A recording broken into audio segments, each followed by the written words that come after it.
Unit 4, Part B lecture. So now we're going to talk about how all of Earth's systems work together to create Earth's climate. We'll talk about solar radiation, geography, and then we'll finish up with El Nino events.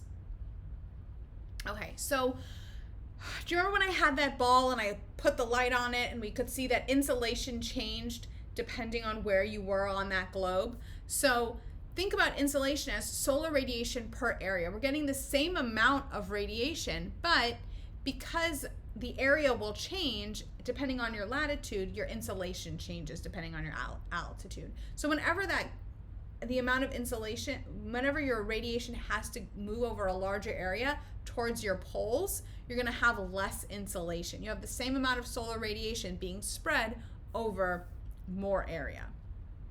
So basically, you'll have the most amount of insolation at the equator and the largest amount of insolation at the equator and the least amount of insolation at the poles.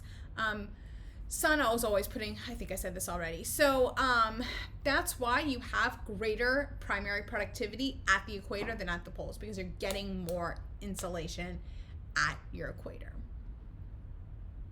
And then also we have the tilt. So that tilt is what leads to seasonality. Basically, if you didn't have the tilt, you would get the same level of insolation every day of the year. But we do have a tilt, so that amount of insolation changes depending on our seasons. So as you move around the sun, the angle of incidence changes, the amount of insolation will change because of that, and so you're changing your photosynthesis, you're changing your primary productivity over the course of the year. So it's super important. It's not just the amount of radiation, but it's how that radiation changes over the year that causes seasonality. So we end up with December 21st to the 22nd. We call that the winter solstice, which means it's the shortest day of the year. It's the shortest day of the year for the northern hemisphere. It is the longest day of the year in the southern hemisphere.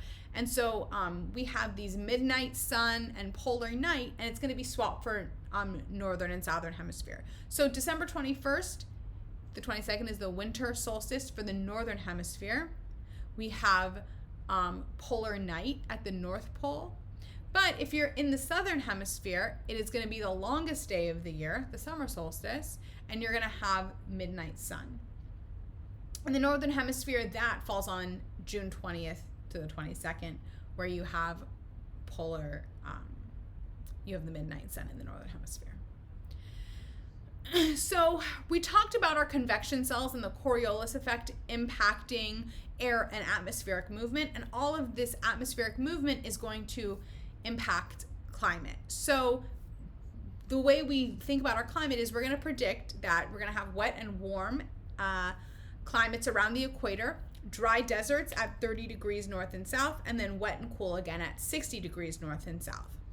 But this is all can be modified by our geography, mostly large bodies of water, ocean currents, and our rain shadow effect. So first let's talk about how large bodies of water impact that predicted trend of 0 warm wet, 30 desert, 60 wet cool. So large body of water stabilize local temperatures. They have a high specific heat, water does, which means that it can absorb a lot of heat without changing its temperature, so it modifies it. It also has a slow temperature increase because of that high specific heat. So wherever you have coastal temperatures, we're able to moderate our climate, our temperature of the land without changing. So we see that a lot in the Great Lakes. We end up with a much more moderate climate than we'd expect at that latitude. And same with the Gulf of Mexico and the Mediterranean Sea. These are great moderators of local climate. Ocean currents also deliver warm water to places that should be cooler and cool water to places that should be warmer. So Gulf Stream brings warm water to England, and Arctic currents bring cold water to Canada. So areas that could be warmer or colder can be modified by the current of water that's being brought to them. Rain shadows also modify local geography because the ocean breeze basically brings in, with these called prevailing winds, wet, warm water to the ocean side of the mountain. And as that air rises over the mountain, it cools, it condenses, and it rains. But then when it moves over the mountain, all of the water has been deposited and it delivers dry air to the other side of the mountain. So what you end up seeing is this rain shadow where you have a lot of rain on one side of the mountain and then desert conditions on the other side. So we can see this happens on the coast of Chile. It also happens on the coast of West North America. And then the last thing we're going to talk about is El Nino and La Nina. So before we talk about El Nino and La Nina, let's talk about what's happening under normal conditions. It's not an El Nino year. It's not an La Nina year. It's just a neutral year. How do the currents blow? Normal wind patterns blow from the east coast of South America west towards Australia. That's the easterly trade winds. Basically, it's blowing this warm surface current from South America over to Australia. And this brings warm, wet air over to Australia, so you have higher levels of rain and cool nutrient upwelling off the coast of South America. So we end up with lots of fish here. The weather ends up being wet in Australia and dry in South America in a neutral year. In an El Nino year, we call this ENSO, it occurs every 3 to 7 years. And what happens is, for reasons we're not quite sure, but those easterly trade winds reverse. And so now what usually was moving westward moves the other way, moves eastward. And so instead of having warm, wet air in Australia, we have that warm, wet air in South America. And we end up with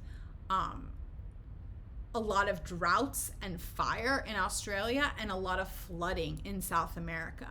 Also, the reverse of our easterly trade winds impact our Pacific jet stream, which can have global impacts. So what we see is warmer, wetter winters in Northern America, wetter, cooler winters in Southern North America, and drier winters in the Mid-East North America.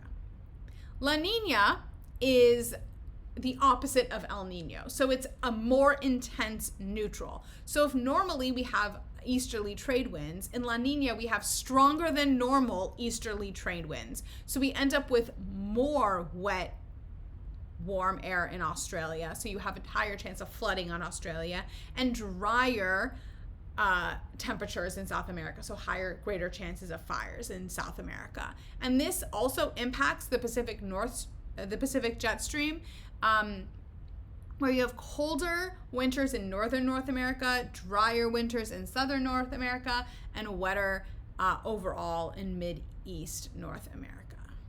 And that is it. If you have any questions about anything that we have covered, I covered Unit 1 and Unit 5 in class, so please go back and refer to our Canvas videos if you want to refresh on those.